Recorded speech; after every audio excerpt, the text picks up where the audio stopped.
Faith News reporter Kasey Cunningham broke the story online this afternoon. She joins us live. And do police know where he is, Kasey? Shannon, right now police say they believe he's in Mexico. Authorities in Texas have warrants out for his arrest, but even if they find him, the family tells me it's not a guarantee they'll get their children back into the United States. The past 12 hours have been a race against time for the Gutierrez family, trying to find 6-year-old Ethan and 10-year-old Alex before their worst suspicion comes true. Their father crossed the border to Mexico. I just want them to know that we're looking for you.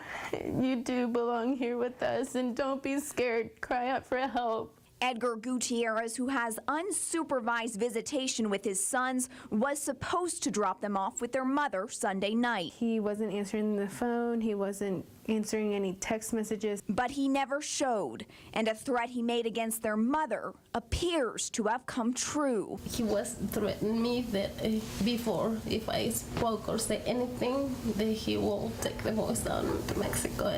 Police tracked Gutierrez to Brownsville, Texas, and put out a warrant for his arrest.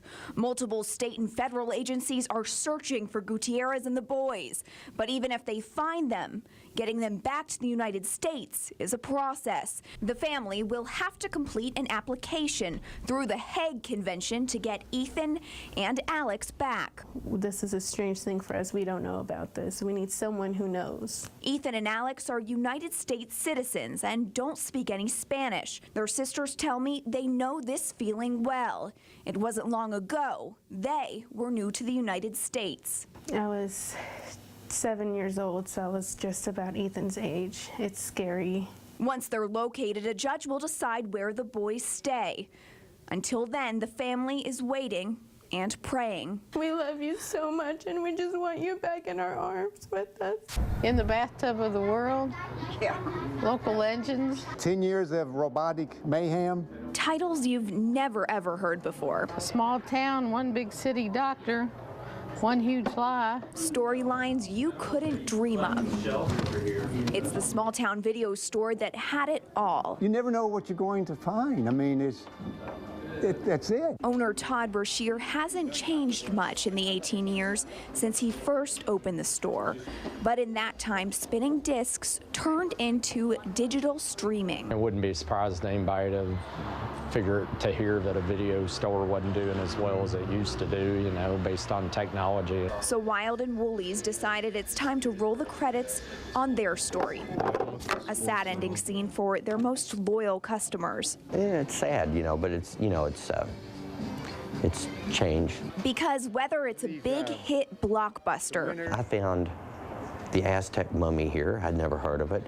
Or more selective cinema. You find genres here you probably wish weren't out there, you know, but that's okay. Wild and Woolly Video was home to the unique. It was something that I wished existed in this town, you know, because I always liked more unusual movies. And his customers are glad he did. You've expanded my mind. Wow.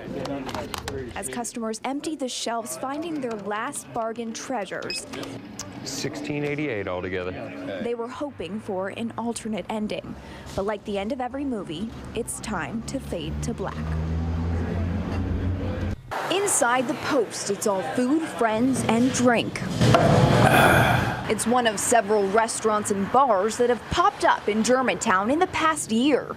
And owners Laura and Nash Neely say they'd welcome even more. Sort of a rising tide in the neighborhood. I think the more the better. It just creates a good buzz around the neighborhood. So we're definitely welcome to anybody and everybody who wants to come to this area of town. But some neighbors say they aren't so ready to trade festive fare for traffic and noise. But I am totally against having a bar or a restaurant or establishment across from my front porch. Brooks is talking about 946 Goss Avenue, or as developers will soon call it, Finn's Southern Kitchen.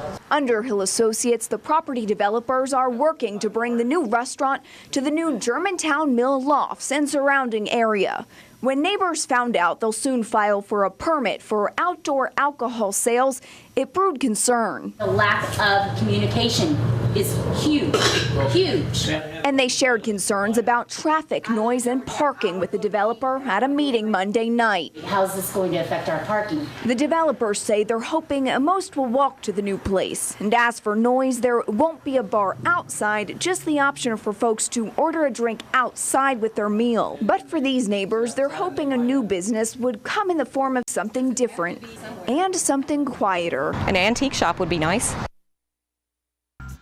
Nobody messes with my babies. Sounds like a little fighting going on out here. It's in the basement of this Louisville home. We got Dinky right here. That Dinky, Big Mama, Pickles, and the rest of the Southwick Gang come to life. Big Mama. 7 years ago, John McKissick saw his nieces and nephews watching a cartoon with some less than appropriate language. Hold on, they're not supposed to be watching a cartoon that's showing, that's showing vulgar language and things like that. So I thought about making my own cartoon for them to learn from. But he did more than that. He created the cartoon based on his own life, growing up in the Southwick housing projects in the west end of Louisville. The characters... LJ is me. The character's based off of me when I was younger. And the lessons based on McKissick's real life, too. Things like bullying and self-esteem issues and cancer and things like that. Oh, yeah, my mother died of cancer a couple of years ago, so I wanted to do an episode on cancer. It's kind of dear to my heart. She messes with me because I'm different. McKissick comes up with a concept, writes a script, does a table read with the cast, and has an animator take the cartoon to life. All his real-life lessons then come full circle. Everybody think the projects is bad, but it's really not bad. Like I said, you got a lot of good people that come out of projects. We live in a project called Southwick. So even though the Southwick housing projects were torn down years ago, the lessons that came from within the projects will live on. Raise your head up and stand tall, because there's nothing wrong with being different. That's what makes you you. 3, 2, 1, go! Your body is on the ground, but your mind is in the sky. I am trying to bank these corners without crashing. I'm told it's called a drone rush, and sure, it's the newest club to hit Louisville, but many members of the Drone Racing League aren't strangers to this feeling. A lot of people over here have been doing this for a while now, so it's just getting them a place to go and allowing them to fly for fun. Some flyers are brand new to the sport. We'll eventually get you up there. You still need more experience. Yeah. And many. How about you? I actually haven't met you. I'm Ryan. Ryan, good to meet you. New to each other. I'm just out here to have fun and meet new people who are interested in the same thing I am. I love flying these drones and mastering the skill of aerial technology. The machines whip around the aerial course up to 60 miles an hour. The players get points for maneuverability. Since the league is classified as a hobby, they don't have to get authorization from the FAA to fly, but the safety measures are still extensive. You have to have an open field. You have to make sure that nobody's around. You have to make sure it's safe. I crashed. I crashed out there. Adding insult to injury, a drone crash can be expensive. This is actually a good crash because I didn't break anything, so we're good. But league organizers tell me it's a myth that the hobby itself will break the bank. At least with their rules. It'll cost you about $15. So you can come out here, you can rent the league equipment, and we'll be more than happy to teach you to fly.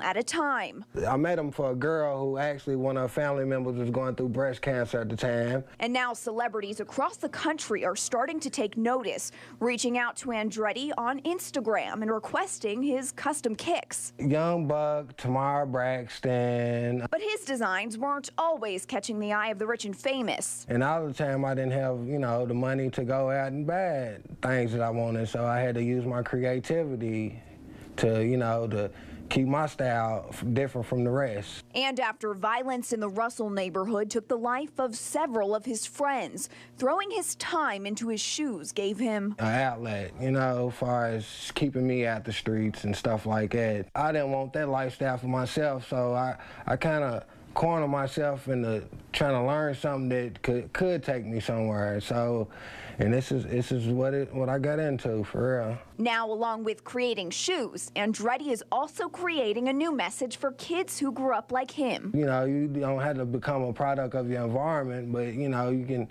It's a way out. You just got to work for it. And while his artwork is one of a kind, that message is pretty special too. Positive stuff can happen. It's just the way you decide to live your life.